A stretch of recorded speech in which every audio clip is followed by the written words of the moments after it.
Okay, good morning. So we have started chapter 3, and on that chapter 3 we are going to we had seen the layout part of Android Studio, right? So layout is nothing but how the modules are arranged in our web page, in our application, how the individual module are set. Okay, like navigation bar is at the top of the page, then footer is bottom of the page, then main content is segregated into the different sections. Okay, as per our words. Suppose मुझे login page बीच में चाहिए, so I can put that login page in the middle of the page. So that is nothing about our layout. My fashioned module arranged in sequential manner. Okay. So I guess हम लोग ने वो layout में linear layout complete किया था. So now in this lecture, let us see the next layout, which is uh, absolute layout. Okay. So देखते हैं क्या है absolute layout. Okay. So focus on my words. So just review the last topic, which is linear layout in short. Like, what is linear layout? So in the linear layout, the modules are fashioned in the sequential manner. Linear means क्या, एक line में, ठीक है? So I can arrange, I can set that modules in one line manner, in one sequential manner.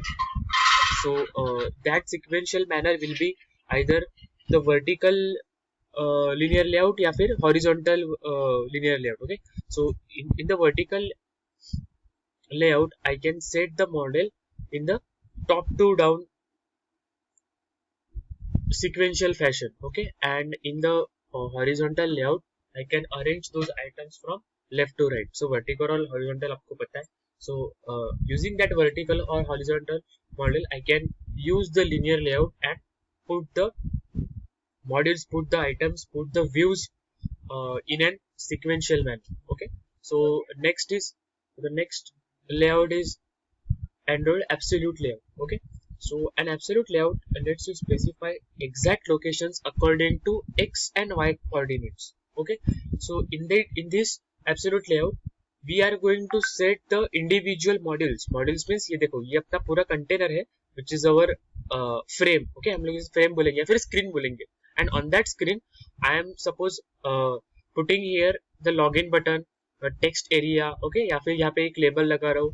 So ये जो module है, या फिर हम लोग उसे एंड्रॉइड के लैंग्वेज में व्यूज बोलेंगे. व्यूज जो हमें दिख रहा है, बटन हो सकता है, टेक्स्ट या फिर लेबल, कुछ भी हो सकता है. Okay, so that view can be specified using the exact locations of x and y coordinates. Okay, so according to x and y coordinate, I can set this module, I can set this view. So this is my x coordinate 20 and this is my y coordinate 35, 185, 15 and 185 respectively. Okay, of its children. Children means this is my parent window, and those three are my children's in this one parent window. Okay, so absolute layout are less flexible and harder to maintain than other types of layout without absolute positioning. Okay, वो flexible नहीं है जितना हम लोग directly जो last है. Vertical में कैसे, अगर डायरेक्टली में ये पूरा लाइन खींच दी तो लाइन के हिसाब से मैं कहाँ पे भी सेट कर सकता हूँ. Okay, but in this module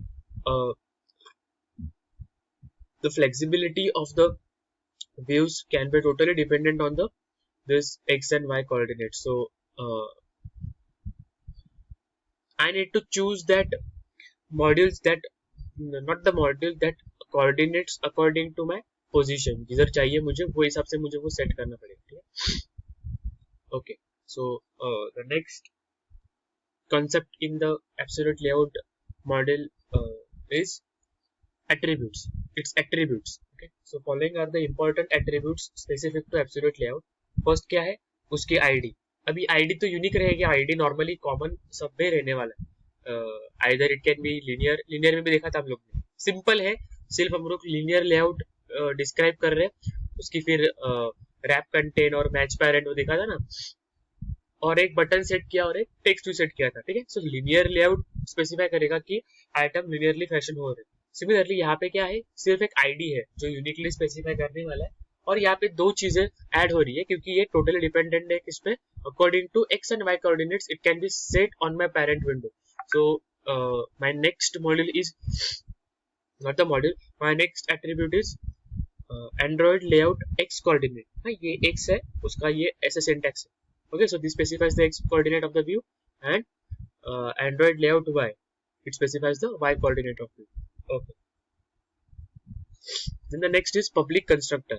So these four are the constructor which we can use in our absolute layout.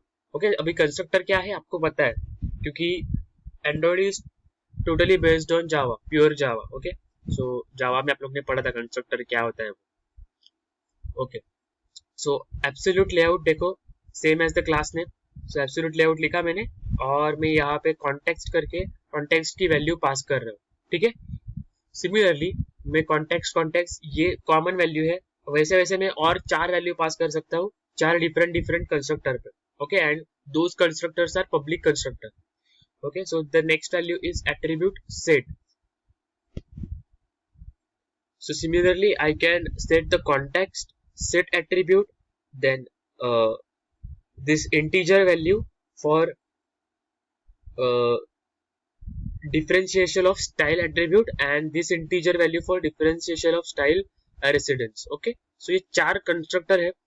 so इतना फोकस करने की जरूरत नहीं है इस पे, क्योंकि ये कंस्ट्रक्टर हम लोग at the time of program creation ही देखने वाले, और इतना उसका इंपॉर्टेंट नहीं है. मेन इसमें पार्ट है कि आईडी यूज हो रही है, ये लेआउट एक्स कोऑर्डिनेट और वाई कोऑर्डिनेट हम लोग उससे सेट कर सकते हैं. Okay, but and in the additional option we can set the constructor as well using these 4 different values. Okay, so now come to the example part. Okay, so this example will take you through simple steps to show how to create your own Android application using absolute layout.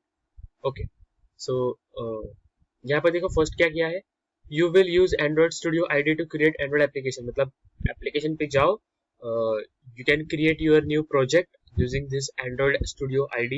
Okay, it has a demo under a package com.example.demo. so by default this package can be created whenever you create one new project using the Android Studio. Okay, as explained in the Hello World example chapter. so हम लोग ने जो देखा था Hello World में, जैसे कि हम लोग ने क्रिएट किया था एक सिंपल कैसे करना है फाइल पे क्लिक करके, सो वो by default Hello World template generate हो रहा था, ब्लैंक लेआउट हम लोग ने सिलेक्ट किया था. Okay, the second is modify the default content of RES. जो RES layout activity main.xml करके यहाँ लेफ्ट साइड पे जो हायरार्की थी. ओके, सो यहाँ पे हम लोग को कंटेंट मॉडिफाई करना है to include few widgets in absolute layout. Okay, so we need to include few widgets to design the exactly new absolute layout. And third is no need to modify string.xml. Android Studio takes care of default constant. Okay, so we just simply focus on this res layout activity.main xml. Okay, we cannot do the changes in string.xml. Android Studio will take care of this default constants. Fourth is run the application to launch Android emulator. जो हम लोग ने virtual device generate किया था उसे run करने से, and verify the result of changes done in the application. So जैसे हम लोग वो करेंगे, तो हम लोग को सिंपली चेक करना है कि absolute layout is built on my Android Studio or not. Okay, so वो सिर्फ सिंपली हम लोग को चेक करना है. Okay, so whenever you click on the run and whenever you launch your virtual device using this emulator, the following is the content of the modified main activity file. This can include each of the fundamental lifecycle methods. So जो आपकी package com वाली जो demo file थी वो ऐसे update होने वाली है. ठीक है, और ये कॉमन फाइल रहती है एक्टिविटी एक्सएमएल वाली, जो मैंने बोला था आपको कि हार्डवेयर के साथ अगर कुछ आपको डील करना है तो ही आप इसमें चेंजेस कर सकते हो. बट यहाँ पे थोड़े ही चेंजेस रहने वाले हैं, जैसे कि हम लोग ने यहाँ पे जाके वो सेट किया है एब्सोल्यूट लेआउट के लिए. ठीक है, सो थोड़े बहुत चेंजेस इसमें रहने वाले हैं, बट और main file which shows the absolute layout is implemented in our program is our this main.activity main.xml file. Okay, so ये हमें बताने वाली है कि क्या अपना एब्सोल्यूट लेआउट जनरेट हुआ है कि नहीं. ओके, सो देखो लास्ट टाइम जैसे कि यहाँ पे लिनियर लेआउट था, वैसे अभी एब्सोल्यूट लेआउट आ रहा है. ओके, बाकी ये तो XML NS ये उसका लॉन्चिंग फाइल रहता है जो लिनियर लेआउट में भी था. मतलब क्या, यहाँ से ये लाइन यूज करके हम लोग एब्सोल्यूट लेआउट लॉन्च कर रहे हैं एग्जैक्टली। ओके, उसके बाद विड्थ और हाइट सेट की है फिल पेरेंट, मतलब जो पेरेंट की है वही वो फिल करने वाला है। Okay, now I am creating two buttons and ये बटन अभी कैसे सेट आने वाले, पहले तो मैंने ये सपोज फ्रेम है, इतनी बड़ी फ्रेम है, सो ये फ्रेम को मैंने डिक्लेयर कर दिया as a absolute layout. Okay, so on that absolute layout I am creating two buttons, and those button can be arranged in the absolute layout which follows the which sets according to x and y layout. Okay, so on the button section I am writing the simple properties regarding to button like width है, height है, यहाँ पे देखो width है, height है, उसके बाद text कौन सा बटन है, तो ओके नाम का बटन है, और एक है कैंसिल नाम का बटन है। So I am creating two buttons named as okay and cancel, and the most important part, because this button is belongs to the absolute layout, so I can set the x layout and y layout, sorry x coordinate and y coordinate. Okay, so ये यहाँ पे देखो x 50 है, y 361 है, so x मतलब ऐसे, sorry x मतलब horizontal, सो horizontal से वो 50 पे है और वर्टिकल से वो 360 पे है, y मतलब वर्टिकल जो अपना रहता है बार, ठीक है, और इसके देखो 225 और 360 में। ओके, तो यहाँ पे देखो let's try to run our modified hello world application, we just modified. So जैसे ही हम लोग एवीडी रन करने वाले हैं, दिस फिगर कैन शोज और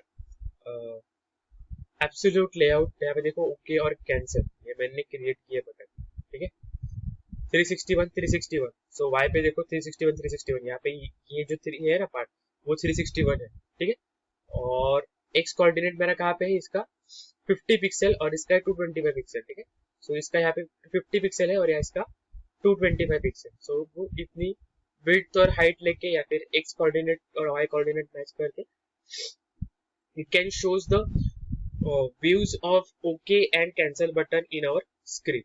Clear? Okay. So सबसे important part ये अपनी activity.myXML और RES में मैंने सिर्फ RES तो कॉमन ही रहती है, उसमें कुछ चेंजेस करने की जरूरत भी नहीं है। आपका लॉन्चर आइकॉन का नाम क्या रहना चाहिए, मतलब हेडिंग देखो यहाँ पे दिया है डेमो, सो वो डेमो यहाँ पे प्रिंट हो रहा है, ठीक है। ओके, सो आई होप कि समझ में आ गया होगा आप लोग को स्ट्रिंग सॉरी एब्सोल्यूट लेआउट क्या है। इसके बाद फ्रेम टेबल और लीनियर सॉरी फ्रेम टेबल और रिलेटिव लेआउट बाकी है 3। सो वो हम लोग अभी आपको पता चल गया है कि ये कैसे सेट, मतलब how we can set the views on our parent window using the layout, ये कॉन्सेप्ट आपको पता चल गया, ठीक है। सो नेक्स्ट लेक्चर पे हम लोग ये सारी चीजों पे फोकस नहीं करेंगे, डायरेक्टली वो पर्टिकुलर लेआउट इंडिविजुअल लेआउट क्या कर रहा है और अपनी एंड्रॉइड फाइल हमें कैसे डिजाइन करनी है, ये एक्टिविटी मेन डॉट एक्सएमएल वाली, जैसे कि सिंपल फाइल है, सिर्फ हम लोग ने 2 कंटेंट ऐड किए है, because the absolute layout is set according to x and y coordinate, so we can mention this x and y coordinate, and obviously we follow the syntax like android colon layout x, ऐसे हम लोग को लिखते हैं, नहीं तो वो error throw करेगा, because android is also case sensitive language. okay, so next lecture पे डायरेक्टली हम लोग पॉइंट पे ही बोलेंगे, और वो तो बाकी 3 जो बाकी है लेआउट वो नेक्स्ट लेक्चर में हम लोग खत्म करेंगे, ठीक है। Thank you. Yes, and one more thing, अभी नेक्स्ट लेक्चर अपना कल रहेगा, तो कल आई गेस खत्म हो गए वो 3 लेक्चर, सॉरी 3 लेआउट। सो हम लोग यूटी में चैप्टर 3 यूनिट 3 भी ऐड करेंगे, क्योंकि यूनिट 3 तक अपना हुआ है। सो आपको यूटी में यूनिट 1 यूनिट 2 यूनिट 3 रहेगा, ठीक है, यूनिट वो 3 यूनिट पे क्वेश्चन आने वाले, so be prepared. Okay, and all the best today के लिए।